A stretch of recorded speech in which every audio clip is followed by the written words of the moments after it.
प्रेक्षकांनो, लक्ष्मीच्या पावलांनी या मालिकेच्या महा एपिसोडचा भाग 2 तुम्ही ऐकत आहात. भाग 1 नक्की ऐका, आपल्या चॅनलवर जाऊन छान दिलाय मी. तर आपण बघतोय या कलाने अद्वैतला ताड ताड ताड बरंच काही बोललंय आणि ती तिथून निघून गेली आहे. इकडे नैना तिच्या सासूकडे येते आणि म्हणते, मॉम इन लॉ, तुम्ही सांगितलं त्याप्रमाणे मी आबांना बरोबर घोळात घेतलं, पण नेमकं काय झालं, ती कला तिथे कडमडली आणि तिला कळलं की मी ती हॉटेलमधनं मागवली होती खीर, पण मी तिला बरोबर गप्प केलंय. रोहिणी म्हणते, बरोबर गप्प तर बसवलंयस तू तिला, पण इथून पुढे ती प्रत्येक वेळेला तुला अडवत राहील बरं का. नाही ना, तू कोणत्याही परिस्थितीत तिच्यावर विश्वास ठेवू नको. ती डॅड समोर तुला वर येऊच देणार नाही आणि डॅड तुला मोठेपणाचा दर्जा देणार नाही बरं का. नाही तर नाही ना, आधीच दुसऱ्यांच्या बोलण्यात येते आणि ती म्हणते, बरोबर बोलताय तुम्ही मॉम इन लॉ. मी जेव्हा आबांसाठी खीर घेऊन गेले ना, तेव्हा कला होती ना तिकडे आणि ती मुद्दाम आबांसमोर मला प्रश्न विचारत होती की मी नेमकी खीर कशी बनवली. असं कुठे झालं की ती फेकम फाकी करते ही. तर आता लगेच ही नैना पुढे म्हणते, आबांनी माझी बाजू घेतली तेव्हा. आता लगेच रोहिणी म्हणते, आता तुला कळलंच असेल डॅडला कसं घोळात घ्यायचं ते. 4 गोष्टी कर त्यांच्या मनासारख्या आणि मग 5वी आणि 6वी गोष्ट तुझ्या मनासारखी होते की नाही तू बघच. काय धडे देतीये ही बाई, स्वतःच्या बापाला घोळात घ्यायचे धडे सुनेला देतीये. प्रेक्षकांनो, काय दाखवतात मालिकेमध्ये, काही अर्थ आहे का या सगळ्याला? काही बोलायची सोयच राहिलेली नाहीये. असो, पण आता या कला अद्वैतचं फक्त आपल्याला भांडणं पाहायला आवडतात बाबा. आता बघा या कलाने त्या अद्वैतला कसा धडा शिकवलाय. सगळेजण नाश्त्याला बसायला आलेले आहेत. आता लगेच या नैनाने लगेच अनाउन्समेंट केली आहे, चला चला ब्रेकफास्ट टाइम, सगळ्यांनी बसा. राहुल बस. आता सगळ्यांचे त्या राहुलची खुर्ची अशी ओढून देते. नैनाचे नाटकं सगळेच जण बघतात. मग नैना म्हणते, मी आज ब्रेकफास्ट सर्व करणार आहे. तर रजनी काकू घाबरतात ना, त्या म्हणतात, का गं बाई काय झालं? नैना म्हणते, तुम्ही सगळ्यांना ब्रेकफास्ट करत असता ना नेहमी. नाही म्हणजे मी प्रेग्नेंट असले म्हणून काय झालं काकू? नाही, मी करू शकते ना आपल्या घरच्यांसाठी सगळी कामं. आता त्या राहुलला तर वैताग आला हिचा. मग आता ही सरोज मनात विचार करते, झाली हिची नाटकं सुरू. सरोज मनात विचार करत असते, झाला यांचा तमाशा सुरू. आता त्या रजनीताई म्हणतात, अगं नाही ना, असं काय करतेस तू? 2 जीवाची आहेस ना. आम्ही करू ना सगळं, मी आणि कला आम्ही करतोच की रोज. आमच्या दोघींना सवय आहे करायची. पण नैना त्यांना म्हणते, नाही नाही ओ मामी, माझी ना खूप इच्छा आहे. म्हणजे आपल्या माणसासाठी काम करायचे डोहाळायला लागलेत मला, असं समजा. वाटलं तर मला जमेल झेपेल तितकंच मी काम करेल. म्हणजे माझी खूप इच्छा आहे करायची. सगळ्यात आधी तर तुम्ही बसा ब्रेकफास्टला. तुम्ही किती दगदग करत असता. बसा बरं, मी तुमचं काही ऐकणार नाहीये. आता लगेच त्यांना खुर्ची ओढून देते आणि म्हणते, बसा ना मामी, या या. आता त्या बसल्या बिचाऱ्या रजनीताई घाबरतच बसल्यात. त्या आजोबा म्हणतात, नैनाला असं बघताना आश्चर्याचा आणि आनंदाचा धक्काच बसलाय मला. नाही, करायली ते कर बाई, पण चांगल्या मनाने कर, ठीक आहे. तर नाहीतर मग उगी दाखवायसाठी करत असशील तर काही करू नको ग बाई. म्हणजे उगा दिखावा म्हणून करत असशील तर नाही केलेलंच बरं. आता कला ते ऐकते आणि म्हणते, आजोबा तुम्ही खूप बरोबर बोलताय.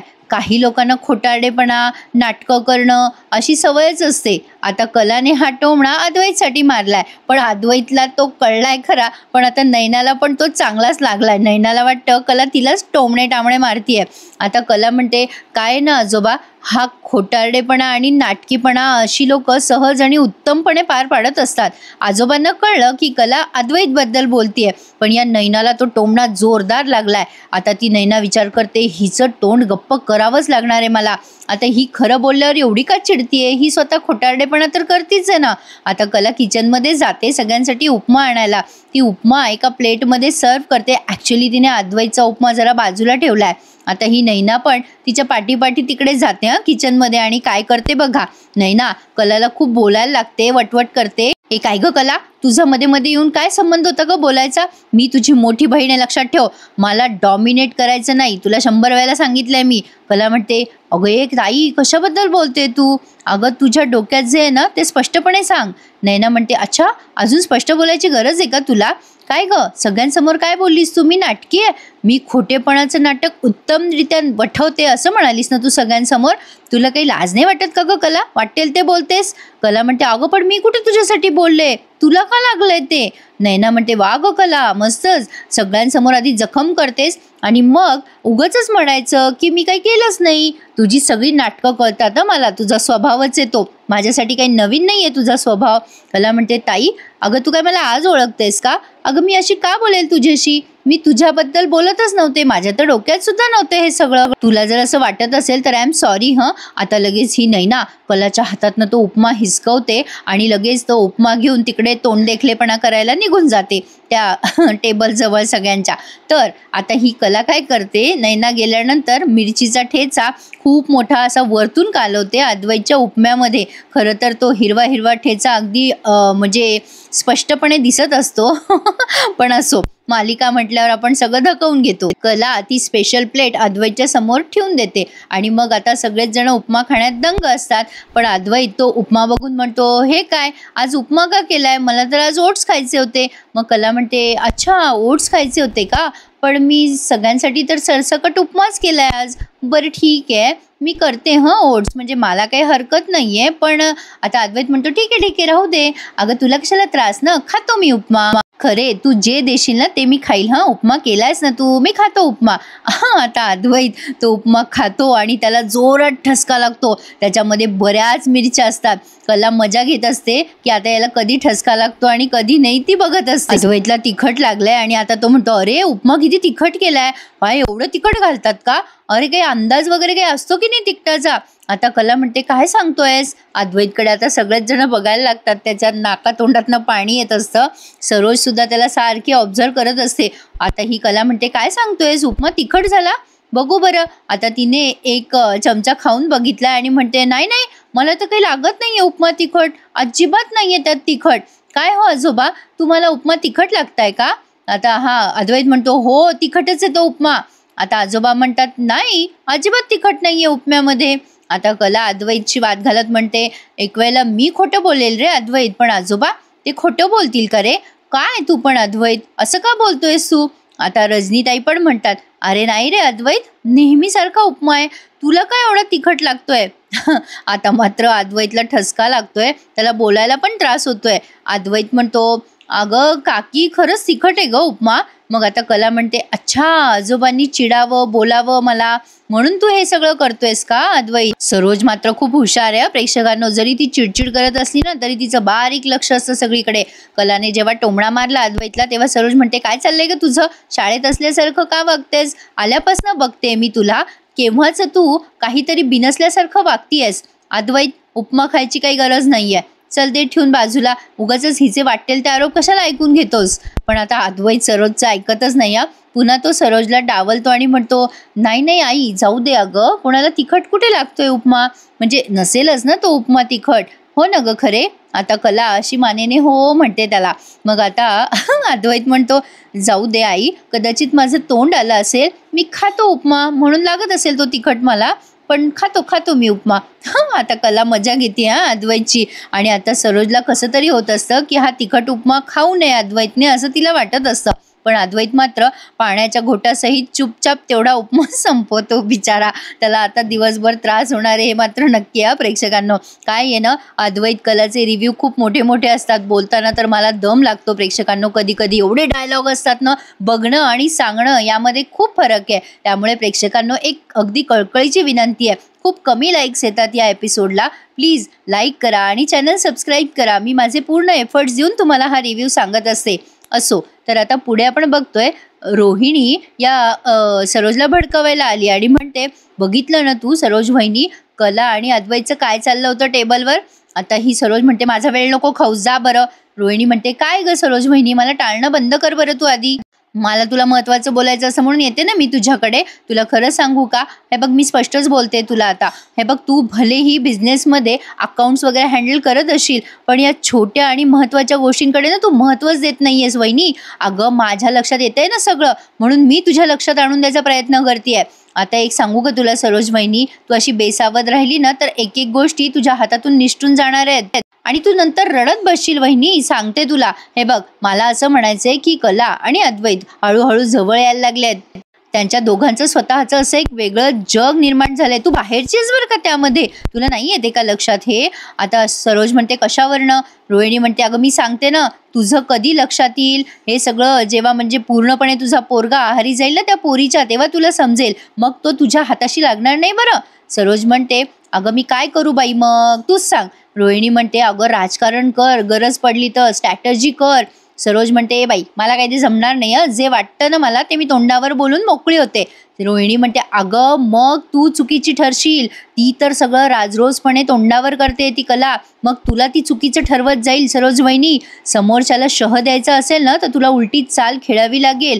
अगं सरोज वहिनी, नियम आहे आयुष्याचा, जोपर्यंत खेळ खेळशील ना तोपर्यंत जिंकण्याची तुला शक्यता तरी आहे, पण जर तू खेळ थांबवलास तर आपसुकच तू समोरच्या माणसाच्या पदरात दान टाकून देतीयस, ते पण तुझ्या मुलाचं दान. असं नाही वाटत आहे का तुला? सरोज म्हणते, अगं बाई पण मग आता मी काय करू रोहिणी? मग आता सरोज म्हणते, अगं वहिनी, शत्रूचा शत्रू आपला मित्र आहे, ही स्ट्रॅटर्जी वापर. अगं मी सांगते ना तुला, हे बघ तू ना. आता सरोज म्हणते, काय अगं गोलगोल का फिरतेस, काय बोलायचं ते स्पष्ट बोल ना. मग आता रोहिणी म्हणते, बोलते बोलते स्पष्टच बोलते तुला. अगं ही कला आणि नैना या दोघी बहिणी आहेत ना, या दोघींचं अजिबात पटत नाही. सख्ख्या बहिणी असल्या तरी सुद्धा त्यात ती नैना डॅडच्या पुढे पुढे करते ना, ते जरा जास्ती झालंय. मला असं वाटतं की तू त्या नैनाला सपोर्ट कर, या घरात तुझ्या शब्दाचा मान आहे. सरोज आता तिचं बोलणं खोडते आणि म्हणते, अगं तुला कळतं का गं रोहिणी, ती मुलगी मला अजिबात आवडत नाही. ती माझ्या मुलाच्या बाबतीत कशी वागली हे विसरली का तू? तुला चांगलं माहिती आहे का विसरली तू? रोहिणी म्हणते, अगं वहिनी मी कशाला विसरू, मी काही विसरलेली नाहीये. अगं मला ती मुलगी अजिबात आवडत नाही गं, रॅदर आपल्या घरात कोणालाच आवडत नाही. पण त्या कलाला जर आपल्याला डॉमिनेट करायचं असेल आणि तिची खुमखुमी कंट्रोल करायची असेल ना तर या नैनाला आपल्याला पाठिंबा द्यावाच लागेल. म्हणजे एकीकडे डॅडच्या नजरेत कलाचं महत्त्व कमी झालं ना की ते उठसूट कलाला हावला हाव म्हणतात ना, ते कमी होईल जरा. आणि अद्वैतला त्या कलाची बाजू घ्यायला सांगतात ना ते पण कमी होईल. आपोआप अद्वैत कलाच्या तावडीतनं सुटून जाईल. तुला कळलं का मी काय बोलते ते वहिनी? आता सरोज लगेच या गोष्टीचा विचार करायला लागली. आता लगेच सरोज म्हणते, हो बरोबर आहे तसं तुझं. मग आता रोहिणी म्हणते, अगं माझं म्हणणं बरोबरच असतं. सरोज म्हणते, बरं ठीक आहे बघूयात तू म्हणतेस तसं करून. आता रोहिणी म्हणते, चल येते मग मी वहिनी. अरे प्रेक्षकांनो, ही सरोज एवढी शिकलेली असून या रोहिणीच्या एवढ्या इन्फ्लुएन्स खाली काय येते? असो, पण आता ही रोहिणी बाहेर गेल्यावर विचार करते, एकदा का सरोज वहिनीला या नैनाच्या पाठिंब्याशी घातलं ना, सरोज वहिनी आता नैनाला पाठिंबा देत राहील आणि कला आणि नैनामध्ये भांडणं होत राहतील. म्हणजे भांडणाचा भडका हा चालूच राहील. रोहिणीला काही करून घर शांत ठेवायचं नसतं. सगळ्यांमध्ये भांडणं लागली की रोहिणीचा जीव शांत होतो. त्यासाठी ती या नसत्या उठा ठेव्या करते. एवढं सगळं करण्यापेक्षा एखाद्या कामात लक्ष घातलं असतं तर ही बाई कुठल्या कुठे गेली असती. पण नाही ना, या प्रत्येकाची बुद्धी असते प्रेक्षकांनो. आपण इथे फक्त मालिकेबद्दल बोलतोय हे लक्षात असावं. तर इथे आपण बघतोय कलाची आई एका गुरुजींना फोन करते आणि म्हणते, अहो मी गुरुजी संगीता खरे बोलते, म्हणजे मला तुम्हाला आठवण द्यायची होती, भाऊजींचं श्राद्ध आहे ना. वय वय दरवर्षीप्रमाणे तुम्ही यादी पाठवाल का, काय आणायचं काय नाही, म्हणजे काही मागं पुढं व्हायला नको.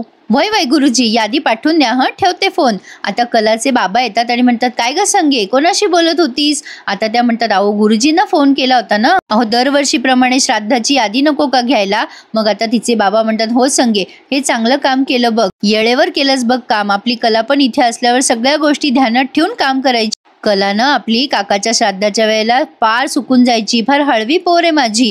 आता ह्या ताई म्हणतात की भाऊजींचा ॲक्सिडेंट तिच्या मनावर फार खोल रुतून राहिलाय. नाही काय करायचं आपण, तिला बोलवायचं का नाही बोलवायचं? आधीच तिच्या घरी तिच्या मागे टेन्शन आहे, काय करायचं हो, बोलवायचं का तिला श्राद्धाला? आता तिचे वडील म्हणतात, हो ना संगे मला पण नाही कळत आहे ग, काय करायचं? आता दोघंही हे विचार करू लागतात. इकडे अद्वैत आलाय सरोजकडे आणि प्रेक्षकांना खूप मोठं सिक्रेट रिव्हील झालंय बरं का आज. अद्वैत सरोजला म्हणतो, आई मला जरा कामाबद्दल बोलायचं होतं तुझ्याशी. सरोज आता अद्वैत खाली बसल्यावर उठून उभी राहते आणि म्हणते, मला तुझ्याशी अजिबात बोलायची इच्छा नाही अद्वैत, तुला काय काम असेल ना ते तू तुझं बघ. अद्वैत आता म्हणतो, आई असं काय करतेस, अजूनही तू अपसेट आहेस का? आता सरोज त्याला म्हणते, तुला अजूनही असं विचारावंसं वाटतं की मी अपसेट आहे म्हणून?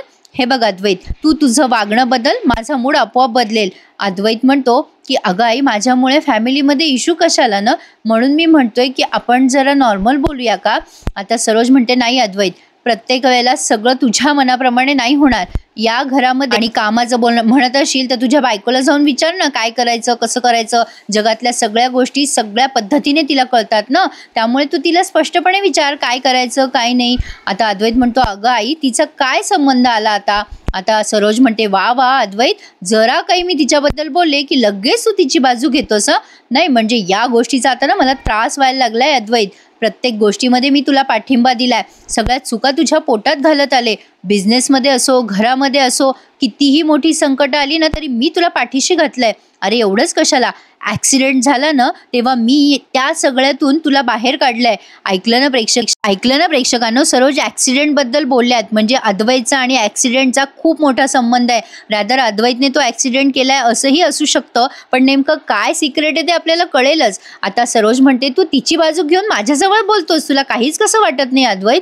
अद्वैत विचार करतो, आई खूपच स्ट्रेट फॉरवर्ड विचार करते. आता जर मी तिला सांगितलं की मी नाटक करतोय तर ती जाऊन आबाला सांगेल. आता मला काही दिवस हे नाटक ठेवावंच लागेल आईपासनं लपवून, नाहीतर उगाचच टेन्शन नको. अद्वैत राव, तुला ऑफिसचे कामं सोडून संसारात लक्ष घालावं लागतंय, काय दिवस आलेत माझ्यावर, हे तो मनात विचार करतोय. सरोज चिडते आणि म्हणते, नुसतं मनात बोलत राहणार आहेस का मला काही सांगणार आहेस? अद्वैत म्हणतो, अगं आई, हे बघ, तुला मी एवढंच सध्या सांगू शकतो की काही कारणं आहेत ज्यामुळे मला असं वागावं लागतंय. तू फक्त मला समजून घे ना. मी सविस्तर नंतर कधीतरी सांगेल तुला, पण प्लीज माझ्यामध्ये आणि तुझ्यामध्ये असं अंतर वाढवू नको आणि माझा गैरसमज नको करून घेऊ ना आई. आता सरोजला काहीही कळत नाहीये, याला उत्तर द्यावं तर काय द्यावं. आणि फायनली हा महा एपिसोड संपला. आणि आता पुढच्या भागात तुम्ही बघणार आहात, या खरेबाई पाणी भरत असतात आणि अद्वैत कलाला सोडवायला बाहेर आलेला असतो. आता खरेबाई या दोघांचं भांडण ऐकतात. कला म्हणत असते, तुला आत यायचं नाहीये का आईबाबांशी बोलायला? अद्वैत म्हणतो, नाही, झालं, आता संपलं, झाला ना सोक्षमोक्ष त्याचा, मी काही आत येणार नाहीये. कला म्हणते, नाही, तुला खरं वागायची खुमखुमी असते ना. आता अद्वैत म्हणतो, झालं ना बाई, ते सगळं कळलंय ना तुला, मग आता काय, संपलं आता सगळं, ते विसरून जा.